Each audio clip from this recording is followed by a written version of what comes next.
Cuando escuchen sobre el diluvio universal, el mundo creado en 7 días, Moisés por el Mar Rojo, y así, etcétera, etcétera. Hoy hay reunión en el Monte Carmelo, algo pasará en esta...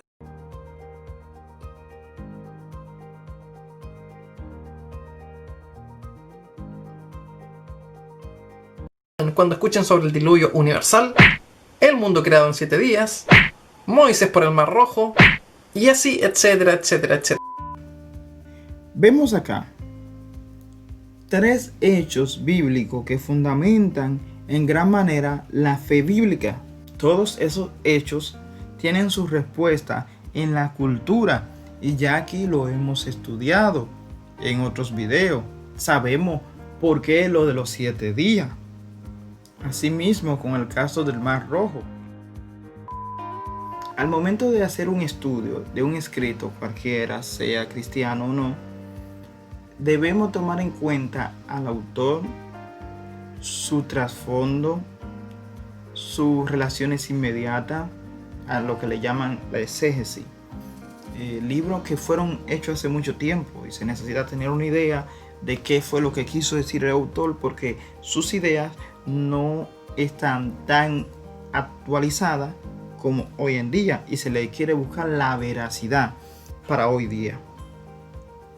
Hay un triángulo que yo quiero que ustedes vean y entiendan que cada uno de esos puntos son clave para poder interpretar un escrito.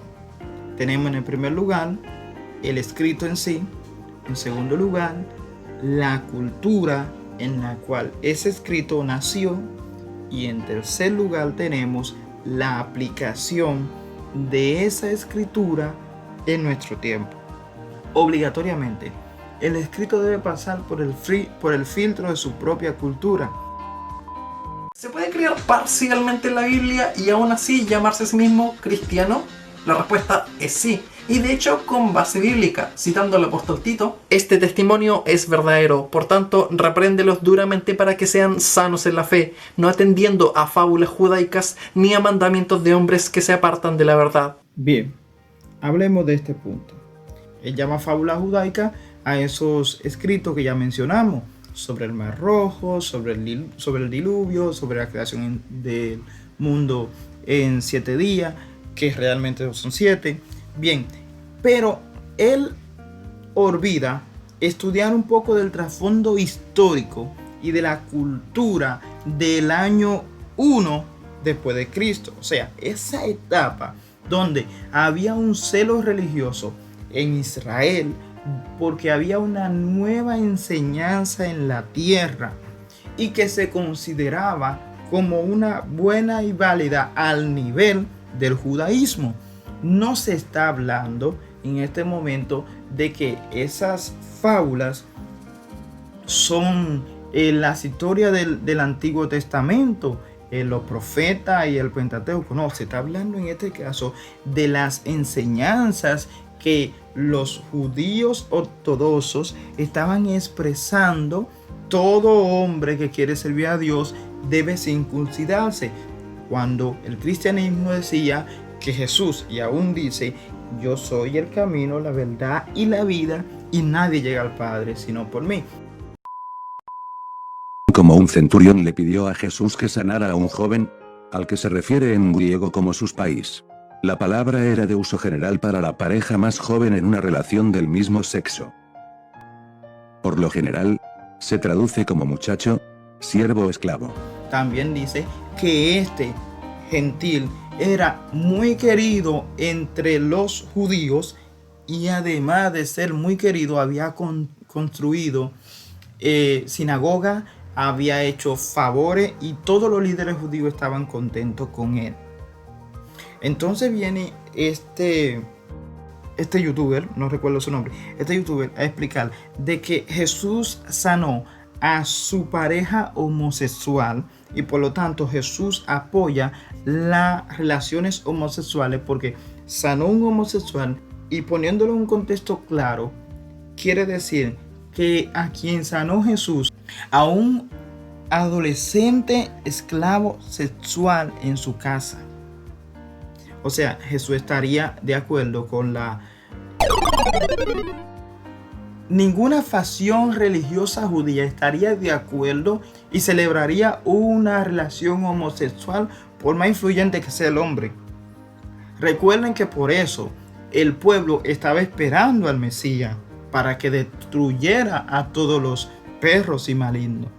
Jesús no estaba de acuerdo. Este no puede ser su esclavo sexual porque él caía bien a una cultura totalmente estricta con las relaciones sexuales en todas sus manifestaciones. Los fariseos eran hipócritas, pero no tanto. Que Dios había achicharrado a todos los hombres de la zona. Deciden que lo mejor que pueden hacer es emborrachar a papá y aprovecharse de él. Pero vamos a la cultura, que es lo que nos interesa. Culturalmente ellos eran un pueblo inmoral frente a todos los pueblos inmorales. En ese contexto, la visita o los extranjeros que llegaban a la ciudad eran personas, al menos que se tuviera guerra contra esa ciudad, eran personas gratas. Y era una ley sagrada, la ley de anfitrión. No estaba escrito en ningún lugar. Pero toda la cultura de ese tiempo deberían ser buenos anfitriones por naturaleza. Y eso se pagaba caro a aquel que rompía con esa ley de anfitrión. Y en este caso, ellos estaban pagando no tan solo por el pecado que ya conocemos. Volvamos al trasfondo de la historia.